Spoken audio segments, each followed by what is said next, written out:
എറണാകുളം ജില്ലയിലെ ഇടപ്പള്ളിയിൽ ഷാജി എന്നയാൾ 1994 തന്റെ സ്ഥലത്തിന്റെ ആധാരം ലോഡ് കൃഷ്ണ ബാങ്കിൽ കൂട്ടുത്തരവാദത്തിൽ പണയം വെച്ചത്. സുഹൃത്ത് വായ്പ തിരിച്ചടക്കാതായതോടെ ബാങ്ക് പലിശയും കൂട്ടുപലിശയുമായി 1,85,00,000 രൂപയിലെത്തിച്ചു.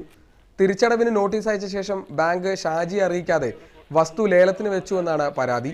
പണമടയ്ക്കാൻ ചെന്നപ്പോഴാണ് തന്റെ സ്ഥലം 35 ലക്ഷം രൂപയ്ക്ക് വിറ്റുവെന്നറിയുന്നത്. സെന്റിന് 10 ലക്ഷം രൂപ വിലമതിക്കുന്ന 18 സെന്റ് സ്ഥലമാണ് 35 ലക്ഷം രൂപയ്ക്ക് ബാങ്ക് മറിച്ചു വിറ്റതെന്നും ഷാജി പറയുന്നു. നമുക്ക് ഇല്ലാണ്ട് വേറെ ഒന്നുമില്ല.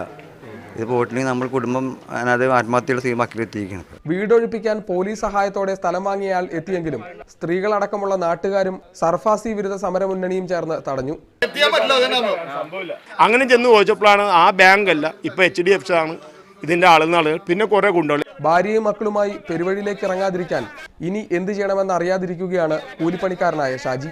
മീഡിയ 1 കൊച്ചി.